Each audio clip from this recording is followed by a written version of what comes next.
अब हम आ जाते हैं व्हाट इज रेस्टफुल, सही है ना, रेस्टफुल पे आ जाते हैं। A restful is an API that follow the rest principle completely. देखा भाई, मैंने क्या बोला था कि भाई रेस्टफुल है एपीआई, रेस्ट एपीआई नहीं होती, सही है ना, रेस्ट कोई एपीआई नहीं होती। कभी कभार आपके पास सवाल आ जाता है इंटरव्यूज के अंदर, what is rest and restful, restful और रेस्ट के अंदर डिफरेंस बताओ, difference between rest and restful. तो आप ये बोल सकते हो कि रेस्टफुल एक एपीआई की टाइप है और रेस्ट एक प्रिंसिपल है। देखो, RESTful is an API that follow the rest principle completely. देखा कि भाई हमारे पास रेस्टफुल जो एपीआई है ना, वो रेस्ट प्रिंसिपल को क्या नाम है कंप्लीटली फॉलो करती है। रेस्ट प्रिंसिपल क्या है कि भाई आपके पास स्टेटलेस होना चाहिए, आपकी आपकी रिक्वेस्ट स्टेटलेस है, आपकी, समझ में आया? ठीक है। It implements the rest architecture. देखा, वही वही बोल रहा है, रेस्ट आर्किटेक्चर। और इसमें रेस्टफुल के अंदर एक एपीआई के अंदर ये यूजिंग एचटीटीपी मेथड्स, सही है ना। रेस्ट प्रिंसिपल क्या है, एचटीटीपी मेथड्स को क्या करता है, वो करता है कि भाई बोलता है कि भाई इस पे जोर देता है कि ये करो, लेकिन उसमें रिक्वायर्ड नहीं है। लेकिन रेस्टफुल एपीआई के अंदर क्या फ़र्क है कि रेस्टफुल में ये एचटीटीपी मेथड्स यूज़ करता है यूआरएल एंड जेसन रिस्पॉन्सेस। और ये इसके अंदर ये भी है कि ये यूआरएल भी दे देता है और एंड जेसन और एक्सएमएल रिस्पॉन्सेस भी भेज देता है कि भाई रिस्पॉन्स के अंदर जेसन और एक्सएमएल भेज सकता होता है। जेसन और एक्सएमएल कोड नहीं भेजेगा, एचटीएमएल कोड नहीं भेजता, सही है ना।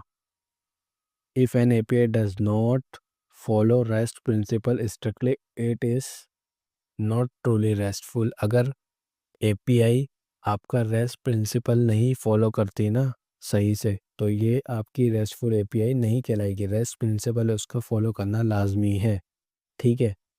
अब आ जाते हैं RESTful follow standardize HTTP method. अब एचटीटीपी मेथड्स का है भाई, एचटीटीपी मेथड्स होते हैं, एचटीटीपी मेथड्स चार किस्म के हैं, सही है ना, चार है। गेट होता है एक, for retrieve data, retrieve data मतलब गेट डेटा, फैच डेटा, सही है ना। पोस्ट होता है create a new resource, put होता है अपडेट करने के लिए, कोई भी चीज़ अपडेट करने के लिए, सही है ना, पुट का यूज़ किया जाता है। और डिलीट होता है रिमूव, सही है ना, ये तो आपको पता ही है, ठीक है। गेट और पोस्ट और पुट का नहीं पता होगा। डिलीट और पुट का मतलब क्या है, अपडेट अपडेट करता है किसी भी चीज़ को, सही है ना। किसी भी आपकी एपीआई से जो रिस्पॉन्स आ रहा है ना, आप उसको बोलो भाई मेरे को ये वाला प्रीवियस डेटा था, इसको अपडेट करना है, सही है। अपडेट के लिए क्या यूज़ होता है, सही है ना।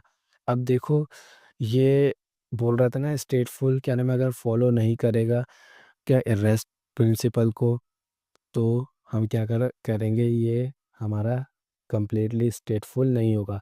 तो भाई इसमें देखो, रिट्राइव करने के लिए डेटा क्या है, गेट है, लेकिन हम इससे हम गेट के मदद से, कोई ये भी सवाल आ जाता है कि हम गेट से की मदद से हम पोस्ट कर सकते हैं डेटा, मतलब कोई चीज़ सेंड कर सकते हैं। सेंड करना तो इसका काम है ना, क्रिएट का काम है ना। क्रिएट मतलब क्या है, आप डेटा सर्वर पे भेजोगे, ठीक है। उसके रिस्पॉन्स में वो देगा कि हाँ भाई डेटा क्रिएटेड हो गया, आपका ये क्रिएट हो गया, सही है ना। लेकिन अगर कोई गेट से करना चाहे ना, तो ये गेट से भी मुमकिन है, ये भी सवाल आता है एक इंटरव्यूज़ के अंदर, ठीक है। लेकिन वो स्टेटफुल एपीआई नहीं कहलाएगी, वो नॉन रेस्ट स्टेटफुल बोल रहा हूँ, नॉन रेस्टफुल एपीआई कहलाएगी, सही है ना। वो रेस्टफुल एपीआई नहीं कहलाएगी, वो नॉन रेस्टफुल कहलाएगी। और पोस्ट से भी आप गेस्ट गेट कर सकते हो, सही है ना। गेट कैसे करोगे, आप कोई इसका रिक्वायर्ड पैरामीटर, कोई इसकी आप रिक्वायर्ड की दे दोगे बॉडी के अंदर कि भाई ये आपको रिक्वायर्ड था, आईडी रिक्वायर्ड थी एक, मतलब यूज़र की आईडी, आपने पोस्ट पोस्ट करी और उसके बिहाफ पे आपको क्या नाम है रिस्पॉन्स में डेटा दे दिया, ये भी हो सकता है। लेकिन फिर मैंने क्या बात बोली, ये रेस्टफुल एपीआई नहीं कहलाएगी, ये क्या कहलाएगी, नॉन रेस्टफुल एपीआई, ठीक है। ऐसे ही दूसरे की पुट किए डिलीट किए, सही है। अब आगे हम पहुंच जाते हैं, आ जाते हैं एग्जांपल्स में आ जाते हैं। देखो, गेट की कैसे एग्जांपल होगी, एपीआई मतलब ये आपका डोमेन आ गया, उसके अंदर आपने एक यूज़र मतलब यूज़र के नाम की आपने एक एपीआई बनाई और /1 स्लैश करके 1 डालोगे ना, और ये मतलब ये 1 का मतलब आईडी है ये, सही है ना? तो ये क्या हो गया, आपकी रेस्टफुल एपीआई ऐसी दिखती है, ठीक है? स्लैश करके आपकी चीज़ आ गई, सही है ना? ये देखो पुट के लिए अगर पोस्ट मतलब आपको यूज़र क्रिएट करना है, आईडी यहाँ पे बन